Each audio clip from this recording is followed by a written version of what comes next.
저는 사람을 잘 믿지 않아요. 아마 저 같은 경험을 했던 사람이라면 누구나 저처럼 될 것 같네요. 저희 가족은 제가 중학생이던 시절에 크게 휘청였어요. 다른 사람도 아닌 가족이라는 사람들에게 사기를 당했거든요. 저희 아빠는 위로 형, 아래로는 여동생이 있는 집안에서 둘째로 태어났어요. 아빠 말로는 그 시절은 장남이 최고였다네요. 아빠는 둘째고 고모는 딸이라서 항상 큰아빠한테 치이면서 살았대요. 금전적 지원도, 사랑도요. 할아버지 재산도 전부 큰아빠가 받으신 걸로 알아요. 그래서 큰아빠네는 엄청 잘 살았고 저희네랑 고모네는 그럭저럭 밥 안 굶을 정도로만 살았어요. 저희 큰아빠는 원래 자기밖에 모르던 사람이었거든요. 감사함을 몰라서 그런지 베풀면서 살지도 않았고 동생들을 챙기지도 않는 사람이었어요. 그러던 큰아빠가 제가 중학생이던 시절부터 저희랑 고모네를 엄청 챙겼어요. 그동안 동생들 못 챙겨서 미안하다며 정말 매주 놀러 왔던 것 같아요. 한 주는 저희네, 다음 주는 고모네, 이렇게요. 올 때마다 먹을 것도 잔뜩 사오고 저희 용돈도 주시고 그랬어요. 뒤늦게라도 가족을 챙겨야겠다는 마음인 줄 알았죠. 할머니, 할아버지도 돌아가시고 난 뒤라 부모님 대신 남은 가족들 챙기려고 그런 건 줄 알았어요. 다른 마음으로 접근한 줄 정말 몰랐어요. 그 사실을 뒤늦게 깨달았을 때는 이미 저희와 고모네는 난리가 난 상황이었어요. 큰아빠가 저희 아빠한테 돈을 빌렸거든요. 급하게 돈 쓸 때가 생겼다며 한 달 내로 갚겠다고 각서까지 쓰며 돈을 빌려갔어요.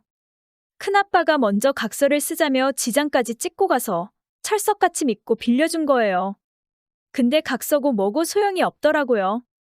어디로 도망갔는지도 모르는데 각서 한 장 있으면 뭐해요. 그때 저희 부모님께서 맞벌이로 모으신 돈 다 날렸어요. 그때는 저희가 전세살이를 할 때였는데 집 마련하려고 모으던 돈, 저희 공부시키려고 모으던 돈, 급한데 쓰려고 아껴뒀던 비상금까지 싸그리 전부요. 저희는 고모네에 비하면 그나마 양반이었어요. 고모네는 큰아빠한테 집담보로 대출까지 받아서 빌려줬더라고요. 고모네 집은 고모부가 결혼할 때 집을 해오신 걸로 알고 있는데 이때 고모가 이혼당한다 어쩐다 난리도 아니었네요. 고모는 이혼까진 안 하셨는데 빚 갚는다고 평생 안 해본 허드렛 일까지 하셨어요. 저는 이때 알았어요. 순수한 호의는 없다는 걸요. 이때부터 저는 빚지면서 사는 걸 두려워하게 됐어요. 누군가 제게 밥을 사면 저도 그 사람에게 똑같은 값에 밥을 사줘야 속이 편했어요. 커피 한 잔도 얻어먹는 걸 싫어했어요. 누군가 제게 호의를 베풀었을 때 어떤 속셈일까 생각하는 제 자신이 너무 싫었어요. 그래서 저는 결혼할 때도 양가 지원을 아예 받지 않고 시작을 했습니다. 저희 시댁은 소위 말하는 잘 사는 집이에요. 시부모님께서 사업을 하시는데 돈을 많이 버셨어요. 시어머님이 사업 수완이 되게 좋으셔서 사업을 이끄시는 것도 시어머님이세요. 남편보다 앞장서서 사업을 이끄시는 분이니 성격이 어떨지 짐작되시죠?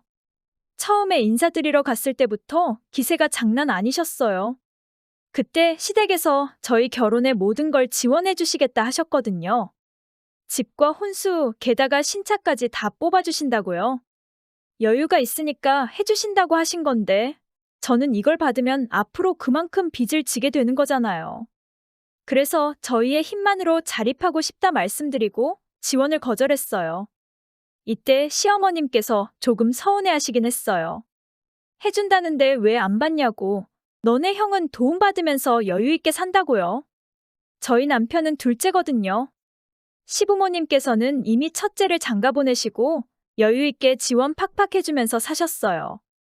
그러니 둘째인 저희한테도 똑같이 해주려고 하셨던 건데 저희는 그걸 거절한 거예요.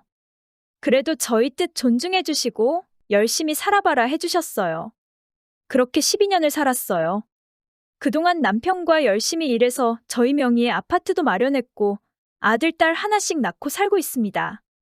돌이켜보면 저희는 아주버님네와 참 많이 다른 삶을 살았어요. 저희는 사는 게 바빠서 부모님들도 많이 들여다보지 못했거든요. 아주버님네는 지원을 받아서 쭉 외버리셨고 그만큼 시댁에서 살다시피 하셨어요. 쉬는 날이면 의뢰껏 시부모님께서 아주버님네를 먼저 찾으셨고 저희는 워낙 바쁘다 하니까 별로 찾지도 않으셨고요.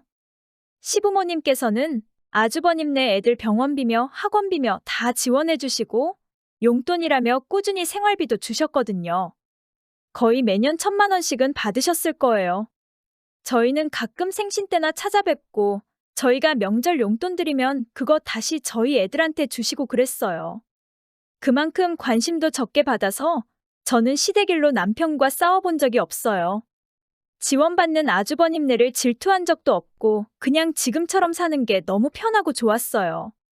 대신 애들이 부족함을 느끼지 않게 남편과 저는 열심히 일을 해야 했지만요. 그래도 빚지고 살지 않는 인생이 행복했어요. 그런데 최근에 저도 시댁일로 스트레스를 받고 있네요. 제 일이 아닌데 제가 스트레스를 받고 있습니다. 시부모님 때문도 아니에요. 바로 형님 때문에요. 형님이 수시로 전화해서 하소연하고 화내고 징징대고 하시느라 정말 스트레스네요. 바로 시부모님께서 아주버님네와 합가를 하시겠다 선언한 일 때문이에요. 부탁도 아니었어요. 명령에 가까운 선언이셨죠. 이제 연세도 있으시겠다. 사업도 예전 같지 않으시다며 철수까지 생각하고 계세요. 이제 노후 자식에게 기대어 편하게 살겠다 하시는 거죠. 돈이 없으시진 않지만 돈으로 다 해결이 되나요? 늙으면 수발 들어줄 사람도 필요하고 노후에 손주들 재롱 보면서 사시겠다는 거예요. 근데 이걸 형님이 받아들이지 못하겠다 하시네요. 근데 그걸 저한테 해결해달라 하시는 거예요. 이해가 잘 안 되시죠? 합가랑은 전혀 관련 없는 제게 그 일을 해결해달라 징징대시는 게요. 시부모님께 대들 깡따구도 염치도 없으셔서 만만한 저를 붙잡고 늘어지시는 거예요. 어느 날 형님께 전화가 왔어요. 나는 죽어도 합가 못한다고요. 처음엔 이걸 왜 나한테 얘기하나 싶었어요. 제가 아니라 시부모님께 전화를 걸어야 하는데 저한테 실수로 거신 건가 했어요. 그건 아니었지만요. 처음엔 형님의 하소연이었어요. 나는 합가하고 싶지 않다. 애들 챙기기도 벅찬데 어떻게 한 분도 아니라 두 분씩이나 모시냐? 남편은 일 바쁘다고 집안일 손 하나 까딱 안 할 텐데 전부 내가 챙겨야 되는 것 아니냐? 왜 내가 시부모님을 모셔야 되냐? 형님의 얘기를 듣고 어떤 생각이 들었는 줄 아세요? 정말 이런 결과를 예상 못했을까? 지원이란 지원 받을 때는 좋다고 넙죽넙죽 받았으면서 합가는 왜 죽어도 싫다는 걸까? 시부모님께서 아주버님네에 투자를 하신 거잖아요. 사람이란 게 그렇잖아요. 젊을 때는 쌩쌩해서 돈도 잘 벌고 잘 산다지만 늙어가면서 기력이 쇠약해지고 혼자 살기 힘들어지니까요. 그걸 대비해서 노후 자금을 마련해두던가 자식들에게 기대어 살던가 하는 거고요. 시부모님께서는 그때를 대비해서 아주버님네에 투자를 하신 거라고 생각해요. 지금까지 10만 원, 20만 원 이런 수준으로 받은 게 아니잖아요. 1년에 1,000만 원이면 지금까지 거의 억에 가까워요. 큰 돈도 여러 번 들어갔으니 형님네는 100% 억이 넘게 받았어요. 그거 시부모님께서 가지고 계셨으면 노후에 자식한테 기댈 일도 없겠죠. 근데 형님은 돈 받은 건 모르겠고 나는 합가가 싫다 하시는 거예요. 그리고 아주버님은 당연히 합가한다고 생각하신대요. 그만큼 받았으니 당연히 부모님 모셔야 한다고요. 조카들도 긍정적으로 생각하고 있어요. 자기들 학원비의 옷값, 풍족했던 용돈들 다 누구 주머니에서 나왔는지 아니까요. 아마 아주버님이나 조카들은 시부모님 케어를 해야 하는 입장이 아니니 그럴 수도 있어요. 결국 두 분 뒷바라지 하는 건 형님일 테니까요. 저는 이런 형님의 하소연을 그냥 들어주기만 하는 입장이었는데 어느 날은 저한테 화를 내시는 거예요. 너희도 똑같은 자식인데 너희는 왜 부모님 모실 생각을 안 하냐 하시더군요. 평소였으면 그냥 웃어 넘겼을 수도 있는데 그날은 저도 말이 곱게 안 나갔어요. 그러게 형님은 그 많은 지원을 왜 다 받으셨어요? 그 많은 돈을 그냥 주셨을 줄 아셨어요? 형님은 남한테 아무런 대가 없이 매년 1,000만 원씩 주실 수 있어요? 형님은 제 말에 아무 말도 못 하셨어요. 그 뒤로 저희한테 모시라는 말도 안 했고요. 저한테 하소연해봤자 좋은 말 못 들을 걸 아셔서 그런지 그 뒤로는 전화도 거의 안 왔네요. 당연한 일이지만 시부모님은 아주버님네와 합가를 하셨어요. 큰 소란 없이 잘 지내고 있는 것 같아요. 형님이 이혼 얘기하는 거 아니냐 생각하실 수도 있는데 아마 형님은 이혼 못 하실 거예요. 형님이 그동안 일 한 번도 안 하면서 얼마나 여유롭게 사셨는데요. 저는 꿈도 못 꾸는 요가나 여행, 네일아트 등등 이런 거 엄청 즐기면서 사셨어요. 별거 아닐 수도 있지만 요즘 시대에 애 여러 키우면서 외벌이로 어떻게 그게 가능했겠어요. 아주버님이 대기업이나 사자 출신도 아닌걸요.